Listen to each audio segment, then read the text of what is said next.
नमस्कार, मैं मोहम्मद आसिफ और आप देख रहे हैं SPN 9 न्यूज़। सबसे बड़ा सवाल कि पहलवान खिलाड़ियों ने जो आरोप बृजभूषण शरण पर लगाए वो ये कि यौन शोषण का आरोप लगाया। अब उन्हें इंसाफ मिलेगा या नहीं इसका कोई था पता नहीं, क्योंकि मोदी सरकार जिस तरीके से जांच में लापरवाही कर रही है वो आपके सामने।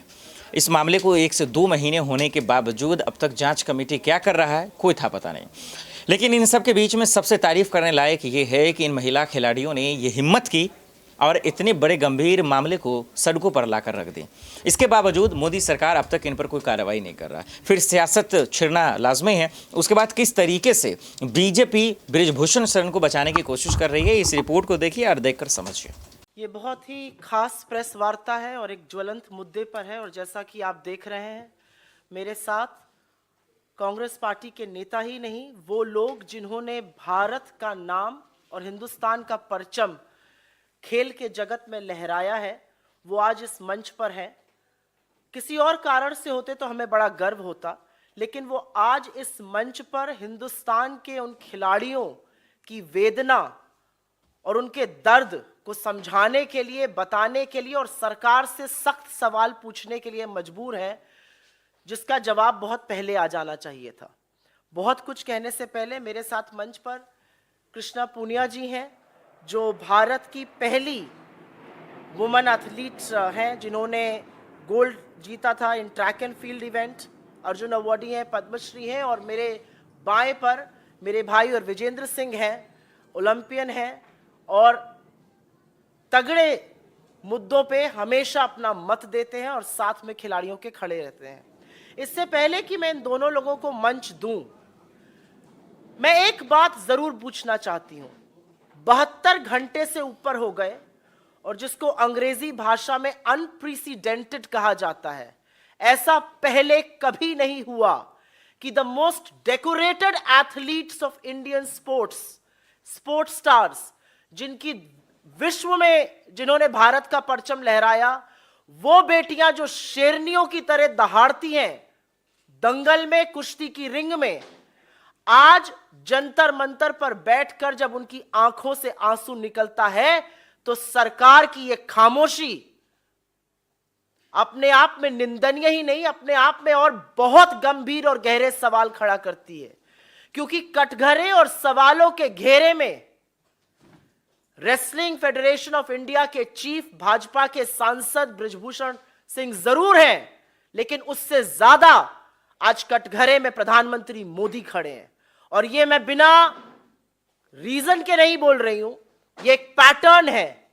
विनेश फोगट जी ने अपनी पहले दिन की प्रेस कॉन्फ्रेंस में कहा था कि उन्होंने अपने परिवार के साथ जाकर 2021 के अक्टूबर महीने में मोदी जी को सारी असलियत से वाकिफ कराया था।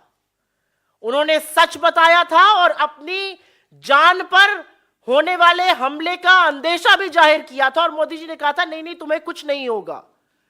1.25 साल तक, और मोदी जी ने सार्वजनिक रूप से विनेश फोगट जी को अपनी बेटी कहा है कि तुम तो मेरी बेटी जैसी हो, मैं तुम्हारे सारे परिवार को जानता हूं।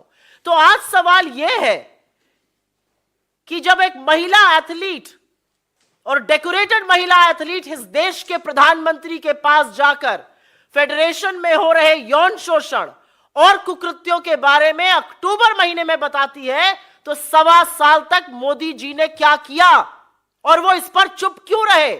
क्या कार्रवाई हुई? मंत्री, सांसद अभी भी अपने पद पर बरकरार है, कोई इंटरनल इंक्वायरी नहीं हुई, कोई सवाल जवाब नहीं पूछा गया। और हम ये क्यों ना पूछें कि इस सरकार का पैटर्न है, ये बड़े बड़े आक्षेप और बड़े बड़े आरोप लगते हैं, उसके बाद कटघरे में इनके मंत्री, इनके सांसद खड़े होते हैं, लेकिन बेशर्मी के चलते और थेथरई के चलते यह सरकार उनको पद से बर्खास्त नहीं करती। यह हमने अजय मिश्रा टेनी के केस में भी देखा था, जो आज भी मंत्री बने हुए हैं, और बृजभूषण सिंह के केस में भी हम देख रहे हैं। मेरा सवाल यह है कि देश के प्रधानमंत्री ने अक्टूबर 2021 के बाद, विनेश फोगट जी का कहना है उनको सब कुछ बताया, उसके बाद वो शांत क्यों रहे? जंतर मंतर पर बैठे हुए ये एथलीट्स, उनकी आंख के आंसू और इन लड़कियों का आज शायद लड़की होने पर भी अफसोस जताना बहुत बड़े सवाल खड़ा करता है। एक ही लाइन कहूंगी और उसके बाद मैं कृष्णा पूनिया जी को इनवाइट करूंगी कि वो अपना ओपनिंग वक्तव्य बोले। हमने अभी तक सरकार के एक नुमाइंदे से इन कुकृत्यों की निंदा नहीं सुनी, इसकी भर्त्सना नहीं सुनी। मेरी कोई आशा नहीं है कि इस देश की महिला और बाल विकास मंत्री, जो कि एक राहुल गांधी ट्रोल है, वो इस वाक्य पर एक भी शब्द बोलेंगी। भाजपा में कुलदीप सिंह सेंगर हुए, भाजपा में चिन्मय आनंद हुए, भाजपा में अंकिता ठाकुर का कातिल बैठा है, भाजपा में लखीमपुर चीरहरण के लोग बैठे हैं। ये क्या है भाजपा का चाल चरित्र और चेहरा? और क्या बेटी बचाओ वाकई में भाजपा से बेटी बचाओ का नारा था? क्योंकि ये सारे नारे आज पूरी तरह से खोखले हैं। क्या बेटी बचाओ और क्या खेलो इंडिया? आपके जो ध्वजवाहक हैं स्पोर्ट्स के, वो जंतर मंतर पर बैठकर ये बोल रहे हैं हमें यौन शोषण के लिए मजबूर किया जा रहा है। ये बात प्रधानमंत्री को पता है और इस बात पर पर्दा गिराया जा रहा है। आपने देखा और देखकर आप समझ गए होंगे कि किस तरीके से जो है आज देश के हर कोने कोने में बीजेपी के मंत्री दरअसल स्पोर्ट्स सेक्टर में घुसे हुए हैं और यही वजह है कि वहाँ भ्रष्टाचार और वहाँ पर जो है महिला खिलाड़ियों के साथ बदतमीजी की जाती है। अब जो आरोप पहलवान खिलाड़ियों ने लगाए और उसके बाद इस मामले को कैसे लपेटा जा रहा है, कैसे बृजभूषण शरण सिंह को बचाया जा रहा है, सबूत होने के बावजूद उनकी गिरफ्तारी क्यों नहीं हो रही है, उनकी संपत्ति को जो है संपत्ति पर बुलडोजर चल क्यों नहीं रहा है, इस सवालों को समझने के लिए ये रिपोर्ट देखें। मैं यही कहना चाहूँगी कि जब समाज से कोई लड़की निकल कर अपने आप को आगे बढ़ाना चाहती है तो सबसे पहली लड़ाई उसकी समाज से होती है और वो उन जद्दोजहद से निकल कर दिन रात एक करके पसीना बहा के, खून बहा के और देश के लिए पदक जीतने की सोचती है। और जब वो इस मुकाम पे जा रही होती है तो उसके बीच में एक खबर आती है कि रेसलिंग फेडरेशन ऑफ इंडिया के जो प्रेसिडेंट हैं बृजभूषण शरण जी, वो यौन शोषण करते हैं और ये उस बेटी के द्वारा आरोप लगाए गए हैं जिसमें माननीय प्रधानमंत्री जी ने कहा था कि तुम हमारी बेटी हो। और उसी बेटी ने एक सवाल कल दागा है कि इस देश में बेटी पैदा होनी ही नहीं चाहिए। इससे ज़्यादा तकलीफ़ की बात, दर्द की बात क्या हो सकती है? और साथ साथ मैं ये सवाल ये भी करती हूँ, एक तरफ तो हमारा देश पदक चाहता है और दूसरी तरफ हम अपने भविष्य को देखते हैं, हमारी बेटियों का यौन शोषण होता है, तो आने वाली पीढ़ी या वो पेरेंट्स क्या अपने बच्चों को इस तरीके से स्पोर्ट्स में भेजना चाहेंगे? और मैं यहाँ पर विनेश फोगाट और उन सभी रेसलर्स का मैं धन्यवाद देती हूँ कि इस मंच पे आके उन्होंने इस बात को उठाया है। लेकिन तकलीफ़ इस बात की है कि माननीय प्रधानमंत्री जी को जब उन्होंने लगभग 1.25 साल पहले इन बातों से अवगत करा दिया गया था तो इस पे कार्रवाई क्यों नहीं हुई?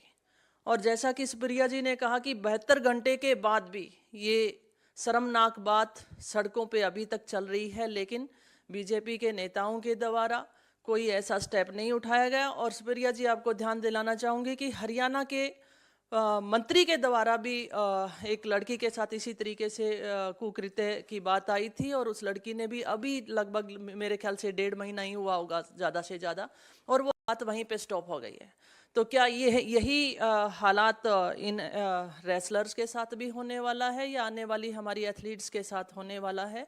मैं महिला हूं और ये पीड़ा मैं समझ सकती हूं कि लड़की पैदा नहीं होनी चाहिए।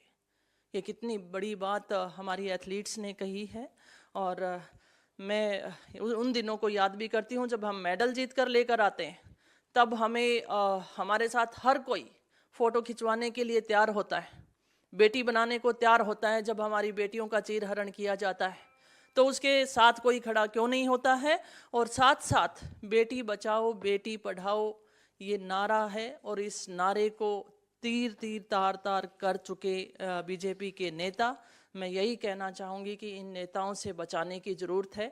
और मैं यही कहना चाहूँगी कि जो फेडरेशन है वो पूरी भंग होनी चाहिए। जैसा खिलाड़ियों ने कहा कि अकेला नेशनल फेडरेशन नहीं, स्टेट फेडरेशंस भी होनी चाहिए और खिलाड़ियों की भागीदारी उसमें होनी चाहिए।